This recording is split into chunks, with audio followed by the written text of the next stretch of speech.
Hi, everybody. This is Gad Saad.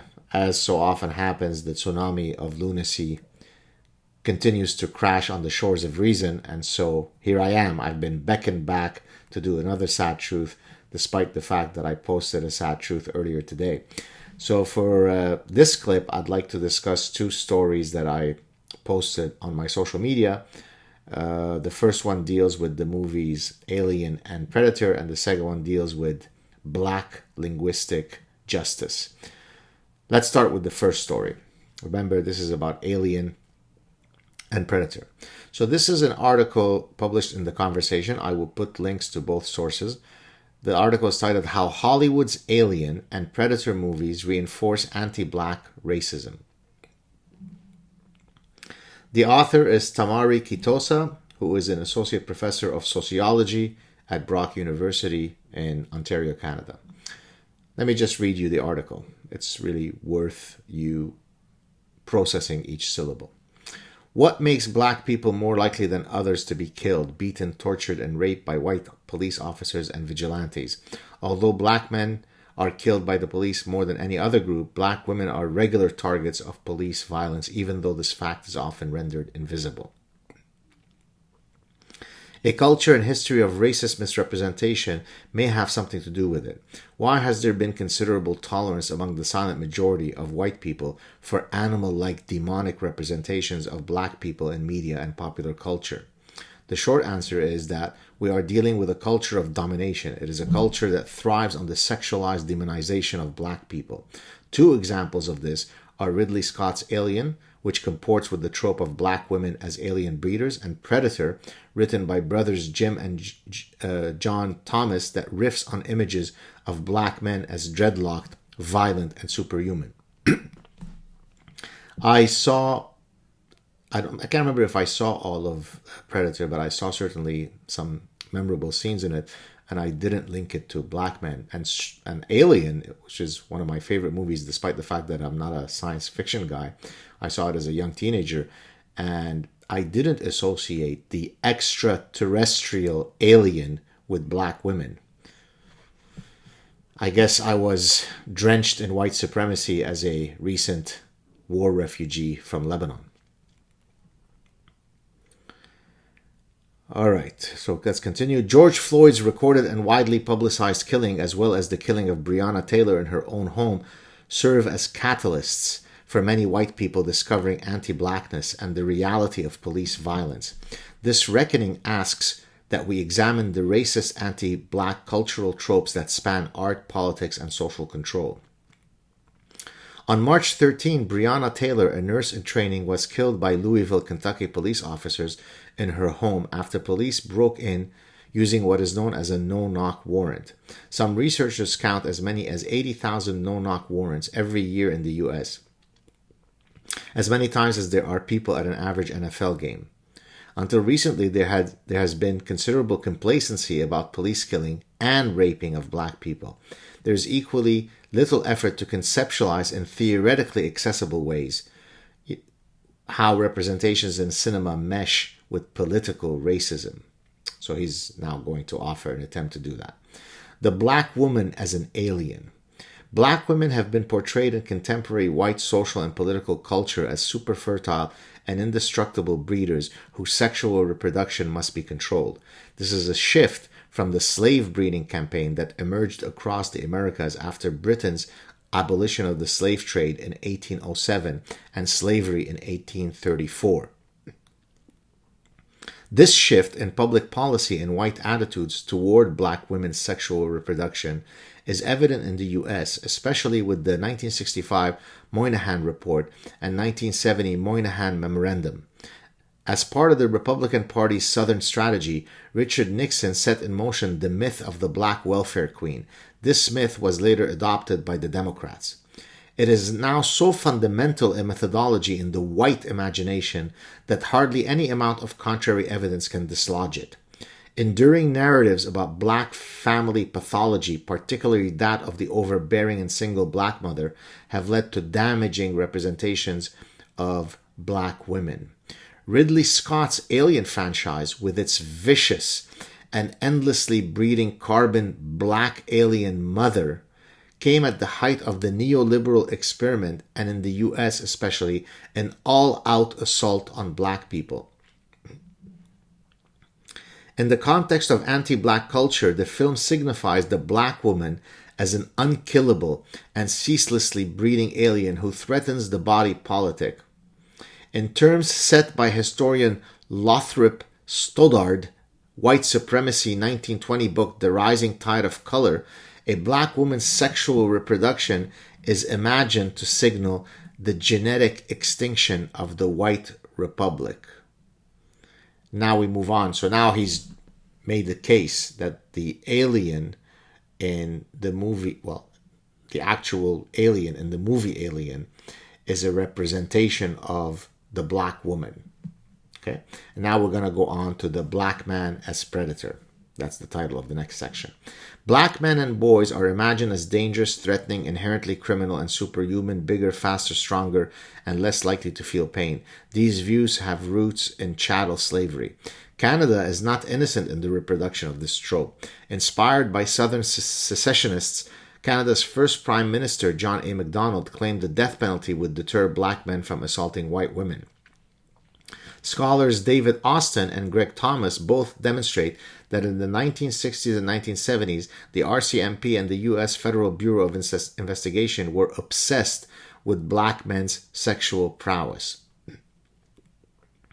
In the U.S., anti-lynching campaigner Ida B. Wells and subsequently writer and scholar Angela Y. Davis documented how the myth of the black man as rapist undermined African Americans' economic, social, and political positions. The idea that the late George Bush Sr. may have defeated Michael Dukakis in 1988 by promoting the black man as rapist trope shows how deeply this myth is embedded in popular culture. The idea of black boys and men as super predators was also expressed by Hillary Clinton in 1996. Clearly, the current culture of aggressive and militarized policing that kills black people at 3 times the rate of white people in the U.S. crosses political lines. In the context of racially charged white anxieties about immigration and social order, the historical demonization of black men is a trope, a stereotype that easily maps onto cinematic typecasting. The 1987 Hollywood film that launched the Predator franchise fits this pattern. So remember, the alien, the extraterrestrial alien in the movie Alien was actually a form of white supremacy because she, the alien, another species from another planet, from maybe another galaxy, is representing black women, according to this gentleman. And now the Predator, who is also an alien-like, no, it's really representing black men. Predator depicted a black, dreadlocked, large, and super virile male in a way that converged white art with white political history. A white man once said he thought it was cool that I had dreadlocks like the Predator. This is not a compliment. The police rape, torture, castrate, and murder black men. The link between visual culture and anti-black racist dog whistle politics reveals that these violent racist behaviors strikes deep at the heart of white psychosexual fears and pathologies. Black men are imagined as predators who must be controlled, if not eliminated, with extreme prejudice. The way forward. So he's giving us, so now that he's explained how the movie Alien and the movie Predator is a form of grotesque KKK white supremacy, now he's going to explain to us, as a mentor of color, how, the great unwashed, how we can, learn and deal with, white fragility and so on. So here we go. The way forward. How do we move beyond these harmful anti-black tropes? At a minimum, I suggest at least 3 actions. First, there must be candid admission that there's both sexualized fear of and desire of black people. Narcissist? Much? The fear shows up viscerally or in an unconscious recoil when a white and black person share the same space. Definitely not racist. What he's saying is not racist. He can't be racist because he's a black man and he has dreadlocks. So how could he be racist? How could he be filled with hate? It's impossible. Second, there must also be an admission that Hollywood and the media paint black people as sexualized superhuman monstrosities and that this meshes with racialized political discourse. Finally, more white people need to critically examine their whiteness. White people, look at your skin and examine your whiteness, you disgusting pigs. Do it! Well-known white scholar and writer Noel Ignatieff called for whiteness to be abolished. This call should ring true and is necessary if we are to see an end to the psychosexual and racist pathologies that prevent black people from being able to breathe. So it's a play on what the tragic reality that befell George Floyd. So there you go. And then there is an image of some protesters holding the "I can't breathe" sign. So you got it? Let me just maybe reread the last part. Whiteness needs to be abolished, and this call should ring true and is necessary if we are to see an end to the sexual and racist pathologies that prevent black people from being able to breathe. Just abolish whiteness so that others can breathe. Look within your hearts, you disgusting white pigs. So that's a professor, definitely not racist, definitely not delusional, definitely not requiring any intervention from my good friend, Dr. Jordan Peterson, the clinical psychologist, who, by the way, also lives in Toronto. So maybe this, but he is white, so technically he might not be able to understand the pathology that this noble person of color is facing, because how could a white man, who by definition is likely to be Himmler, be able to help this guy? Any case, let's move on to another story. This is from the Conference on College Composition and Communication. And the title is, "This ain't another statement!" Exclamation point. This is a demand, demand is capitalized, for black linguistic justice. Got it, bigots? So let's go on. Let's read this. I wish I could read you the whole thing, but if I did that, this clip would be 2 hours long. So let's cover some of the things that this group is proposing moving forward, a form of black linguistic liberation and justice. So here we go. So we demand, number one, teachers stop using academic language and standard English as the accepted communicative norm, which reflect white mainstream English! Exclamation point. Teachers stop teaching black students to code switch. Instead, we must teach black students about anti-black linguistic racism and white linguistic supremacy. 3. Political discussions and praxis center black language as teacher, researcher, activism for classrooms and communities. And there's always an exclamation point with all of these. 4. Teachers develop and teach black linguistic consciousness that works to decolonize the mind and or language, unlearn white supremacy, and unravel anti-black linguistic racism. Number 5. Black dispositions are centered in the research and teaching of black language! Exclamation point. We demand that teachers and researchers acknowledge that socially constructed terms such as academic language and standard English are false and entrenched in notions of white supremacy and whiteness that contribute to anti-black linguistic racism. Stop with the grammar. Don't be Hitler. Stop with spelling. It's wrong. It's white supremacy. No more grammar. No more white grammar.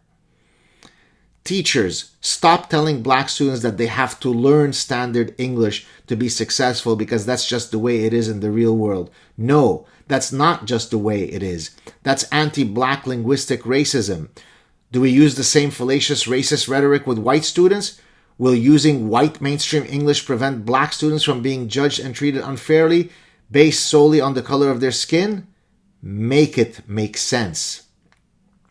Teachers, reject negative perceptions of black language and no longer use racist linguistic ideologies that perpetuate hate, shaming, and the spirit murdering of black students.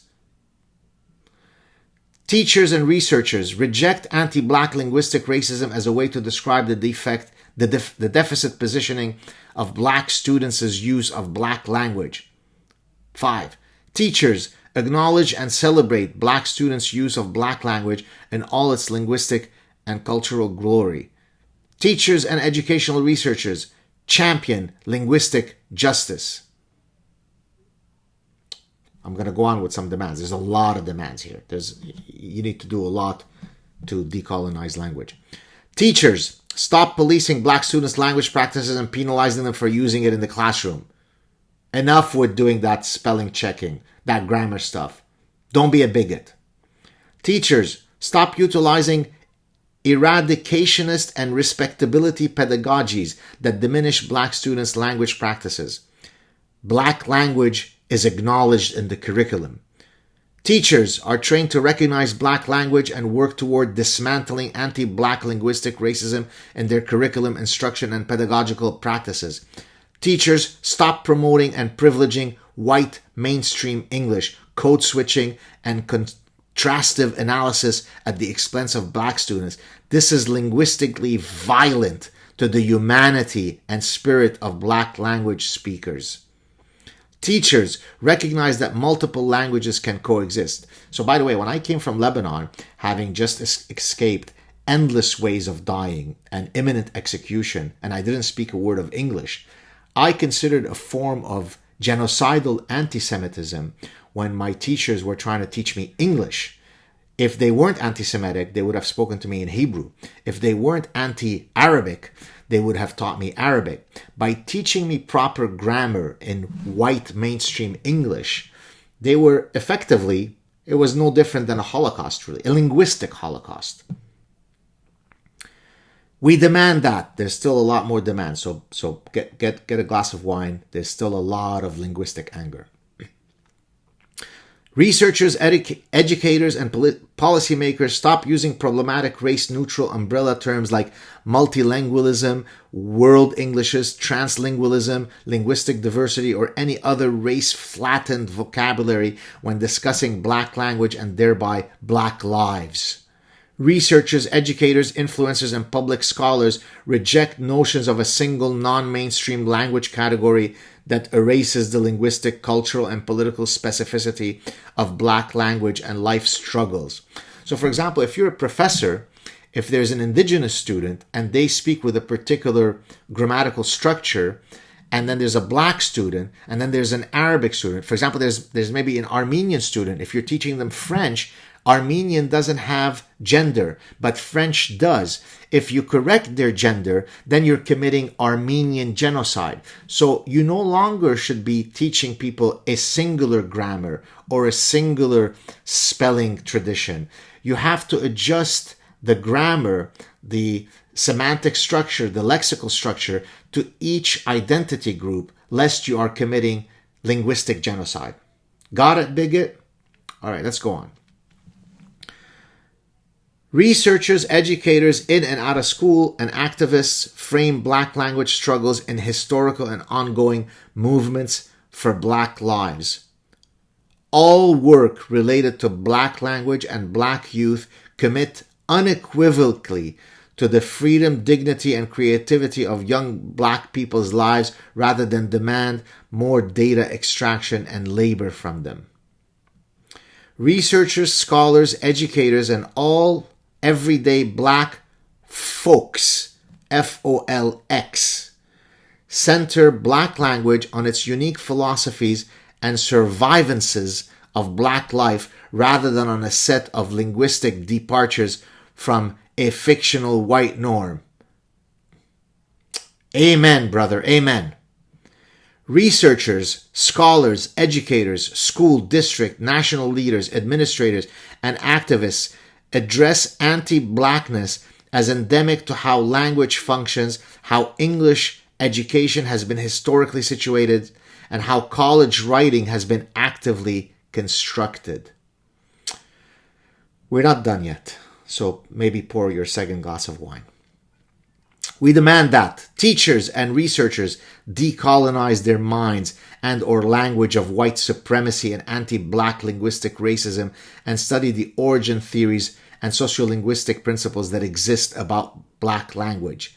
Teachers engage their students in Black linguistic consciousness raising that provides them with the critical literacies and competencies to name, investigate, and dismantle white linguistic hegemony and anti-Black linguistic racism. Close quote. Baker Bell, 2020, page 86. Teachers reject deficit descriptions and other misnomers, example, home language, informal English, improper speech, that disrespects the existence and essence of Black language. Call it what it is, Black language. Teachers, researchers, and scholars put some respect, it's not respect, it's respect, R-E-S-P-E-C-K. Teachers, researchers, and scholars put some respect on Black language and refrain from engaging in Black linguistic appropriation. This means that you stop the hypocrisy, realize that it is not okay for Black language to be used by non-native users for popular and capital gain while native speakers are simultaneously mocked and widely denigrated. You better not use ain't, because then that might be Black language appropriation. Bigot. Teachers not dismiss Black language simply as a dialect of English and do not treat it as a static anachronism. It's not a thing of the past, spoken only by Black people who are positioned in a quote low or quote working class. Recognize it as a language in its own right. Revisit demand number 1 again. Teachers respect Black thought and how that thought manifests in Black speech and writing. That is, it might not sound like you desire it to, but remember it sounds real right, regardless of unrelenting white supremacist socialization. We demand that, we're not done yet, bear with me. Teachers assign readings that are written by foundational and contemporary Black language scholars. Teachers include assignments that give Black students the option to explore or connect with their cultural knowledge and perspectives. So, for example, when I came from Lebanon, I didn't like that they taught me, white algebra and, white isosceles triangles. Where is my tradition in my grade 5 education when I came from Lebanon? Where is the Lebanese Jewish education? It wasn't there. That was pedagogic genocide. Teachers include assignments that give Black students the option to explore or connect with their cultural knowledge and perspectives. I'm not sure if I already read this one, but fine. Professional organizations whose popularity hinges on Black language scholars, presentations, and service learn to center them and not the white scholars who merely tokenize such work.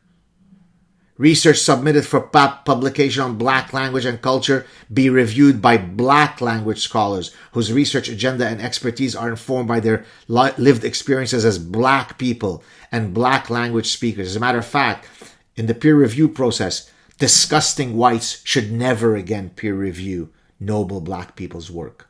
Only Black people get to criticize noble Black people's work. Bigot. The review process for CCCC, NCTE, journals and all educational scholarship include criteria that reflect a Black-centered citation politic.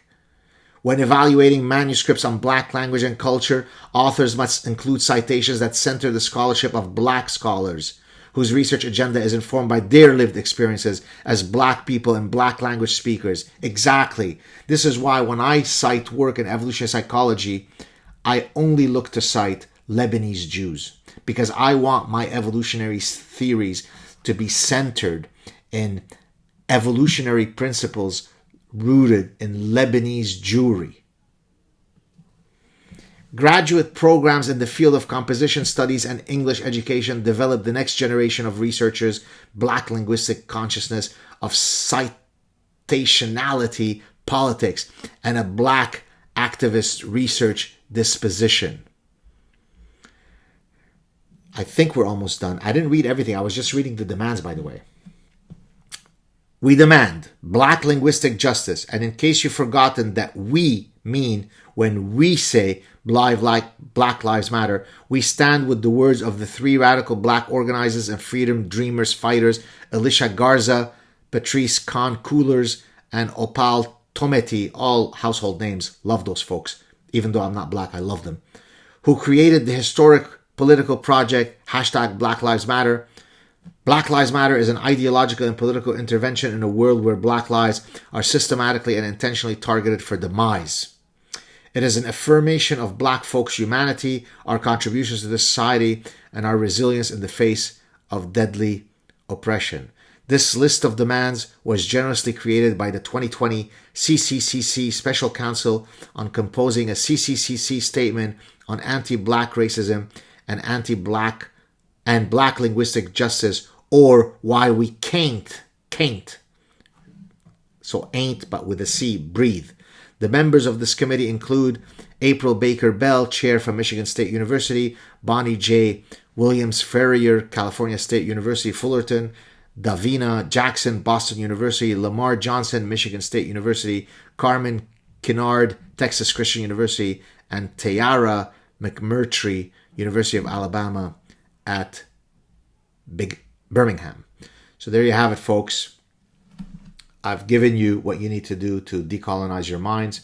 If you're white, I think there's really no hope for you. I think you are pathologically diseased. If you've seen Alien, if you've enjoyed it, if you've seen Predator and you've enjoyed it, you've certainly have contributed through a form of cinematic genocide. By the way, as I said, I'm here to admit that I've seen Alien and I liked it. That suggests to me that I need to find a way for, penance. I probably will self-flagellate later. And what else? And hopefully, if you are an educator of some sort, be sure to never, ever correct the grammar or the spelling using white English. If the student, the noble student that you are correcting is a black person, because that would be a form of linguistic genocide. You need to grant people the right to speak using any grammar or any syntax or any spelling that they want. If you don't do that, you truly are indistinguishable from Mengele, Hitler, Goebbels, and Hitler. Stop your white supremacy. Respect. Cheers, everybody.